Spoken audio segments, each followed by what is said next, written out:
अस्सलाम वालेकुम। न्यूज़ के साथ मैं हूं फैजान अहमद भट्ट और मैं हूं आपके साथ मदीहाल मास खान। हेडलाइंस आप जान चुके हैं, खबरों की तफसील आपको देंगे एक ब्रेक के बाद। बुलेटिन का आगाज करेंगे इस अहम खबर से। फौजी अदालतों में सिविलियंस के ट्रायल से मुताल्लिक अपीलों पर समाअत। जस्टिस अमीनुद्दीन खान की सरबराही में 7 रुकनी लार्जर बेंच इस वक्त समाअत कर रहा है। इस हवाले से मजीद क्या तफसीलात हैं सईद बलोच से जानते हैं। जी सईद, अपडेट कीजिएगा। जी बिल्कुल, सुप्रीम कोर्ट का ये 7 रुकनी लार्जर बेंच है जो फौजी अदालतों में आम शहरियों के ट्रायल से मुतल्लिक गुज़श्ता साल दिए गए फैसले के खिलाफ दायर अपीलों पर समाअत कर रहा है। और जस्टिस अमीनुद्दीन की सरबराही में इस वक्त ये समाअत सुप्रीम कोर्ट ऑफ पाकिस्तान में जारी है। आज समाअत के दौरान फौजी हिरासत में मौजूद मुल्जिमान की उनके अहल खाना से मुलाकातों के हवाले से जो जिम्मेदार अफसर हैं ब्रिगेडियर इमरान, वो भी आज अदालत में पेश हुए हैं। इसके अलावा जो वकील लतीफ खोसला हैं उनकी जानिब से अदालत के सामने ये नुक्ता उठाया गया है कि एक मुल्जिम का कम सिन बच्चा फौत हुआ और उनको फैमिली के साथ मुलाकात करने की इजाजत नहीं दी गई, जिस पर अदालत की जानिब से बरहमी का इजहार किया गया। और अटार्नी जनरल को मुखातिब करते हुए अदालत की जानिब से ये ऑब्जर्वेशन दी गई कि अटार्नी जनरल साहब, आपका बयान अदालती रिकॉर्ड का हिस्सा है, जिस पर अदालत ने अटार्नी जनरल ने अदालत से जो है वो माजरत की और उनकी जानिब से कहा गया कि मुलाकातों का सिलसिला नहीं रुकना चाहिए था। उन्होंने यकीन दहानी करवाई है कि फौजी हिरासत में मौजूद मुल्जिमान की आज दिन 2 बजे उनके अहले खाना के साथ मुलाकातें करवा दी जाएंगी, जबकि केस की समाअत इस वक्त सुप्रीम कोर्ट में जारी है। ठीक है, बहुत शुक्रिया आपने अपडेट किया इस हवाले से सईद। मखसूस नशिस्तें सुन्नी इत्तेहाद कौंसिल को मिलेंगी या नहीं, सुप्रीम कोर्ट की जानिब से महफूज फैसला आज सुनाए जाने का इम्कान। चीफ जस्टिस काजी फाइज ईसा की सरबराही में फुल कोर्ट बेंच ने समाअत मुकम्मल होने पर फैसला महफूज किया। पेशावर हाई कोर्ट ने सुन्नी इत्तेहाद काउंसिल को मखसूस नशिस्तें न देने का इलेक्शन कमीशन का फैसला बरकरार रखा था, जिसे सुन्नी इत्तेहाद काउंसिल ने सुप्रीम कोर्ट में चैलेंज किया था। चीफ जस्टिस पाकिस्तान की ज़ेर सदारत मुशावरती इजलास कल 1.5 घंटे तक जारी रहा। 13 रुकनी फुल कोर्ट ने महफूज फैसले से मुताल्लिक मुशावरत की।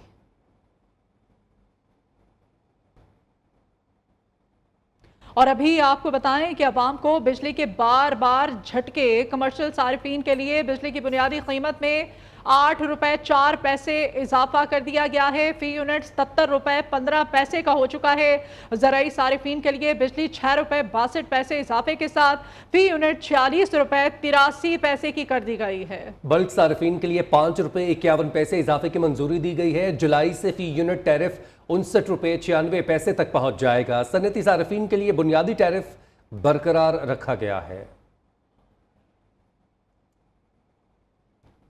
मुल्क भर के ताजरों ने बिजली की कीमतों में हालिया इजाफे को मुस्तरद कर दिया है। कहते हैं कि कारोबारी हालात पहले ही खराब हैं। अब हुकूमत ने बिजली का यूनिट 77 रुपए का कर दिया है, जो जुल्म की इंतहा है।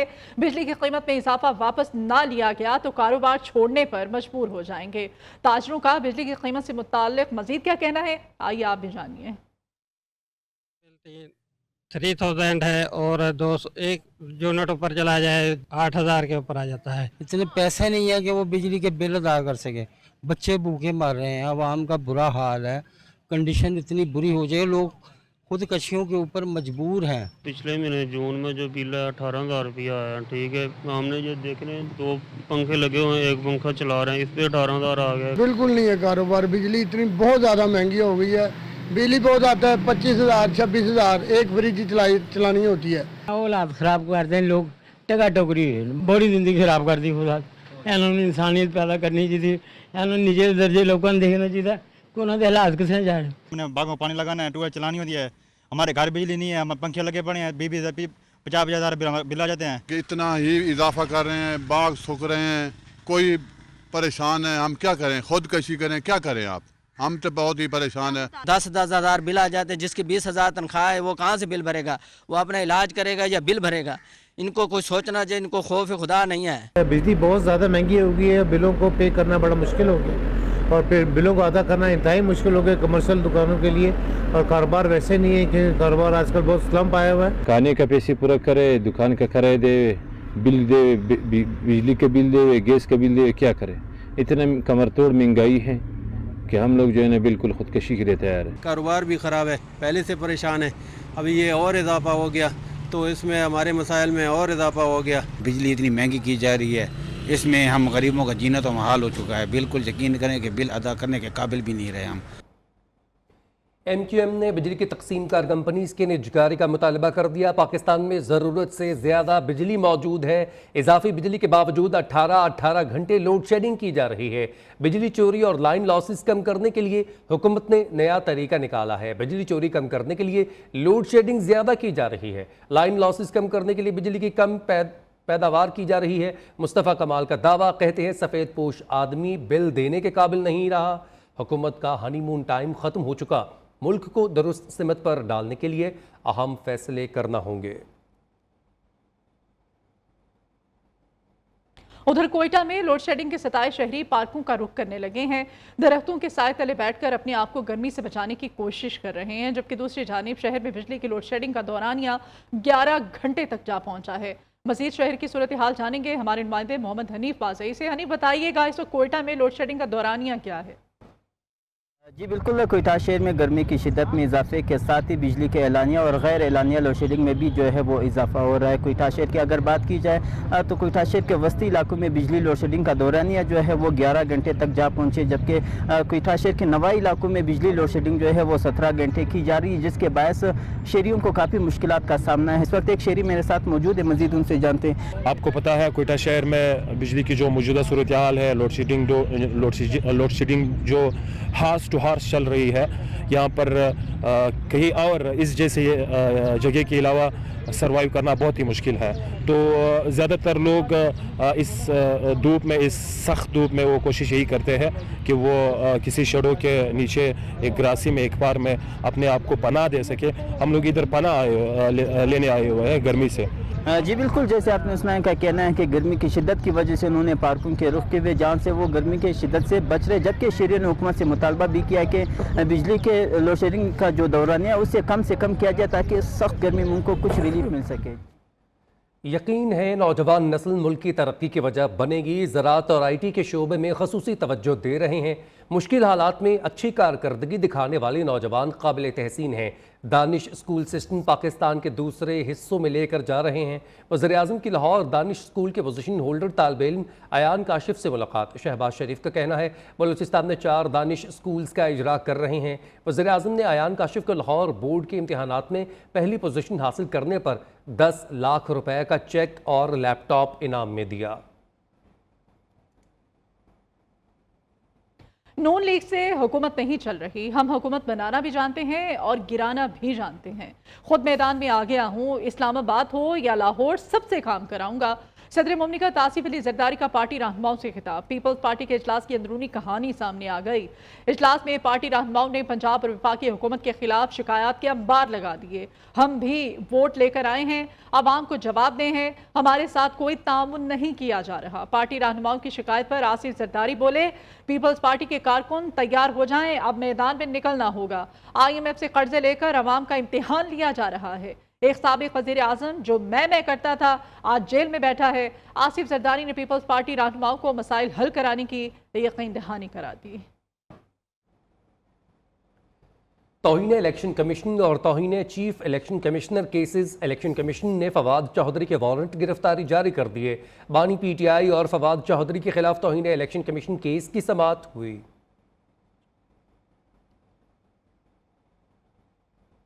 बुलेटिन में वापस आएंगे एक ब्रेक के बाद। हमारे साथ रहिए। ब्रेक से वापस पर आपको बताएं, एक्साइज नारकोटिक्स कंट्रोल सिंध के एक ही दिन में 5 बड़े ऑपरेशन।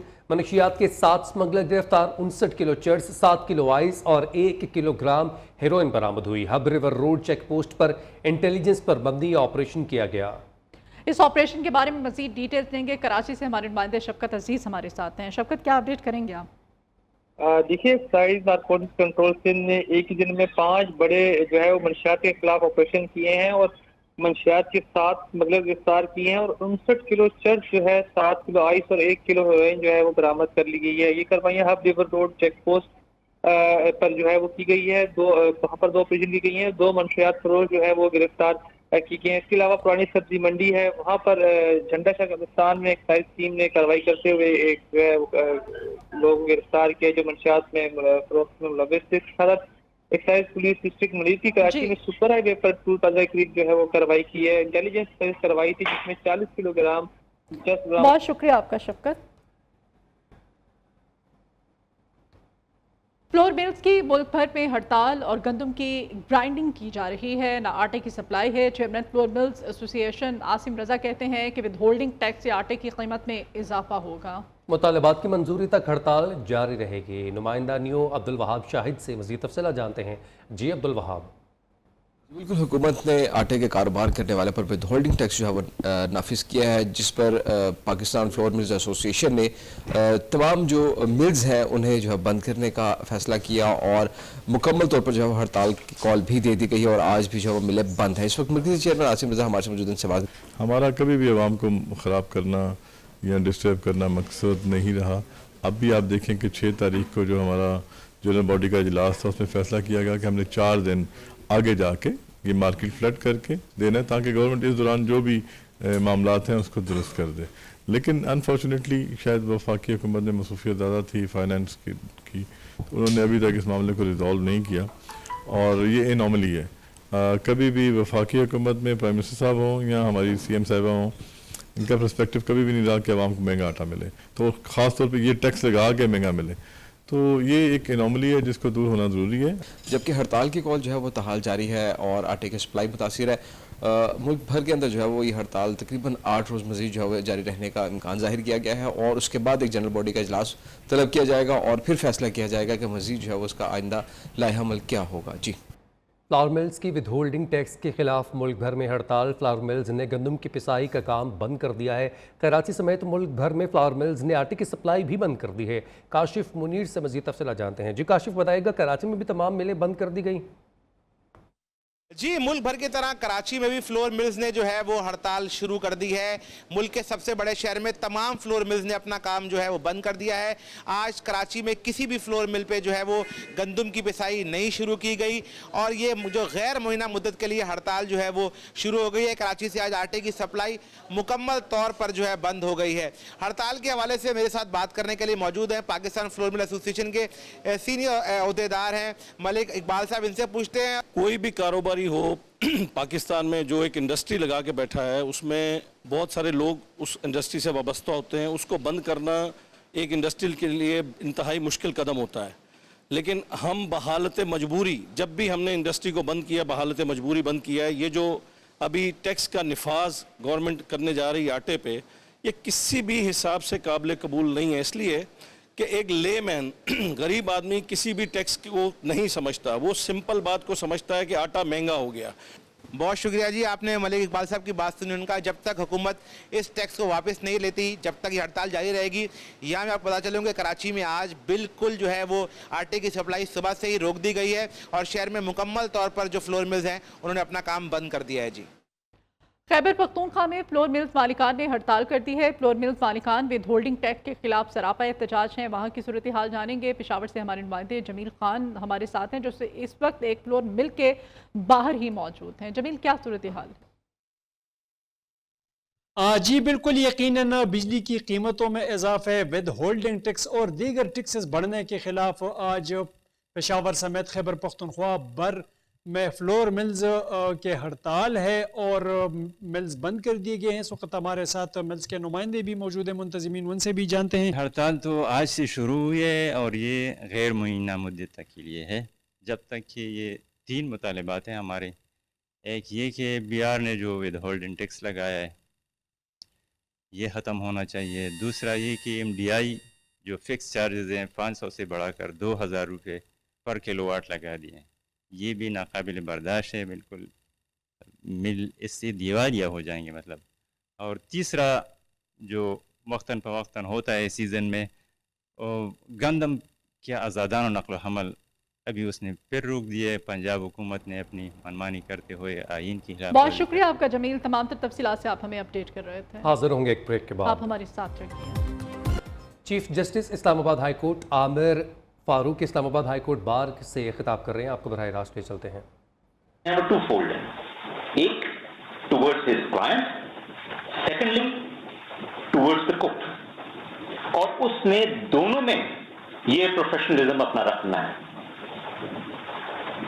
हम जिस तरह डॉक्टर्स हैं, मेडिसिन के हैं, इंजीनियर्स हैं, हम लॉयर्स जो हैं, अनडाउटेडली प्रोफेशन में पैसा कमाने आए हैं, बट उसका ये कतई मकसद नहीं है कि हम जब पैसा कमाने निकले हैं और पैसा कमाना है तो उसमें अपने एथिक्स, अपनी प्रोफेशनल ऑब्लिगेशंस सबको भूल जाएं, उसको पीछे रख दें। और इन्हीं प्रोफेशनल एथिक्स कह लें, इंटेग्रिटी कह लें, रूल्स एंड रेगुलेशंस के लिए रेगुलेटर्स बने हैं, बार काउंसिल बनी है, जो कि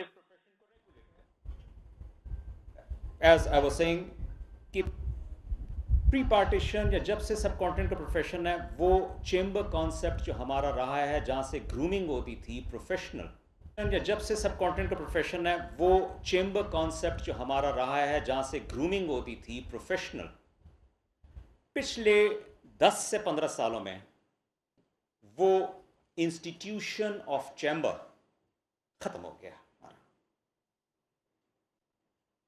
वजूहात क्या हैं? I would not know, I don't know, perhaps influx बहुत ज़्यादा हो गया या कोई और वजह है, बट उस डिग्रेडेशन का, उस डाउनफॉल का जिम्मेदार हम सब हैं, बशमूल मेरे। हमारी जो जनरेशन ऑफ लॉयर्स है या लीगल फ्रेटर्निटी है, हम सब उसके जिम्मेदार हैं। हमारे से जो बड़े हैं उन्होंने चेंबर का इंस्टीट्यूशन जिंदा रखा।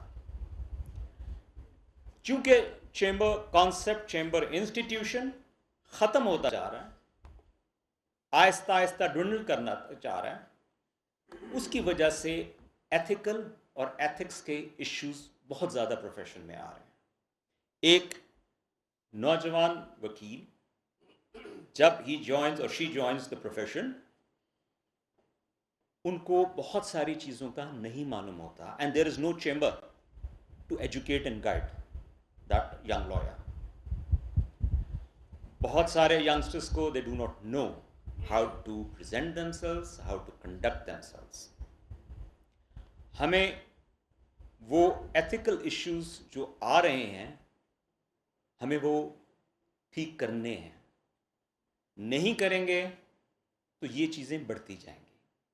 क्योंकि चेंबर का वो इंस्टीट्यूशन अब उस तरीके से नहीं रहा, लिहाजा bench judiciary, bar associations, district and high court and the bar councils, उनको वो रोल अडॉप्ट करना है, वो इंस्टीट्यूशन डेवलप करना है जिसके ऊपर वो यंग लॉयर्स को गाइड कर सकें, रहनुमाई कर सकें, उनको एजुकेट कर सकें। Bench to a certain extent can do it, yes of course, and करते भी हैं। स्पीकिंग फॉर माई सेल्फ, मैं करता हूँ, और उसमें बाज़-औक़ात ये एक तासुर भी लिया जाता है कि perhaps bench is irritated, angry, गुस्सा कर जाते हैं। Yes we do that. Why should I shy away कि नहीं होता, मैं करता हूँ। क्यों करता हूँ? It's nothing personal, it's all professional. Professional grooming के लिए है। मकसद किसी की दिल आज़ारी नहीं है, मकसद किसी को डिस्करेज करना नहीं है, मकसद किसी का मोराल लो करना नहीं है, मकसद है टू एजुकेट।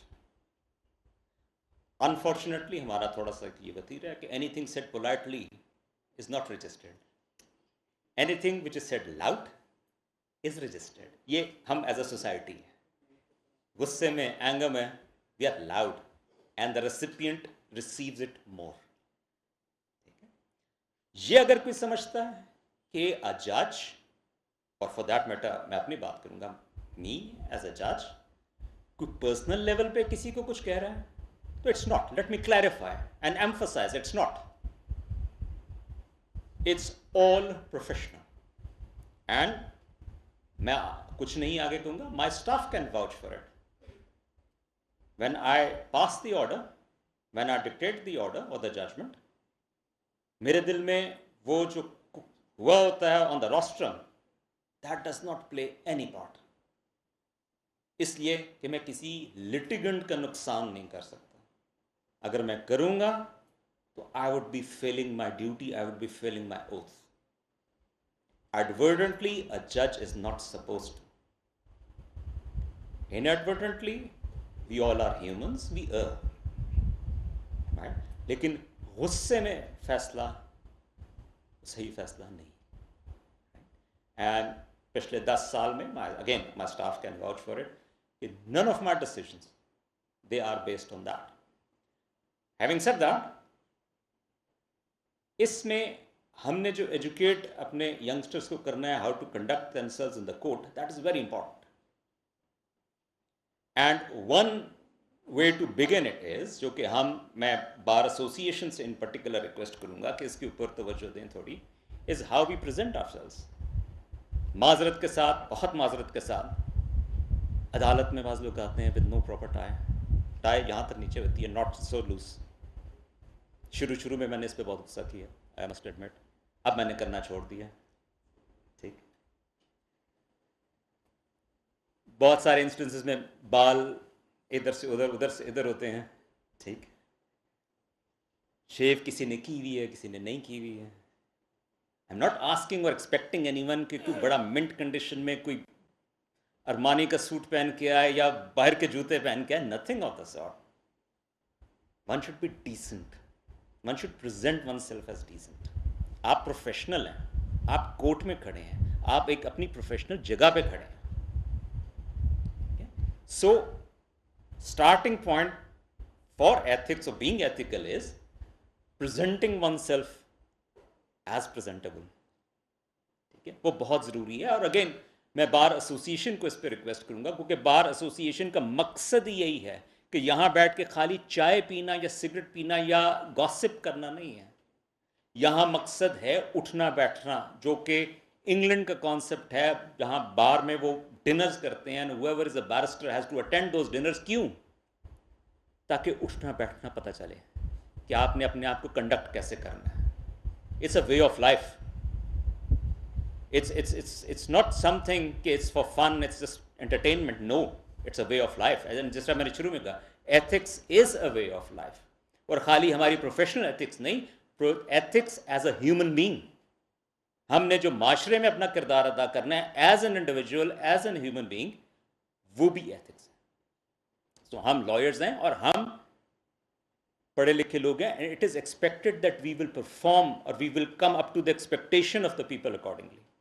वो बहुत ज़रूरी है हमारे लिए, because people look up to us, हमारी तरफ देखते हैं. We help people get justice. उसमें प्रेजेंटेशन बहुत ज़रूरी है. एक अच्छे तरीके से उठना बैठना और कोर्ट में अपने आप को कंडक्ट करना, वो बहुत ज़रूरी है.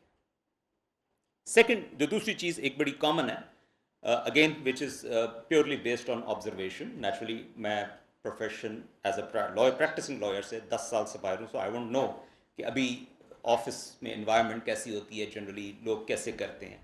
एक चीज़ जो विदाउट फेल अहम खबर आपको बताएं कि पीटीआई की पाकिस्तान और फ़ौज दुश्मनी का सबूत सामने आ गया है. केपी हुकूमत ने खुद को दहशतगर्दी के खिलाफ फ़ौज की कार्रवाइयों से दूर कर दिया. पेशावर पुलिस लाइन में शहदा की नमाज जनाजा में खैबर पख्तूनख्वा हुकूमत की कोई शख्सियत शरीक ना हुई.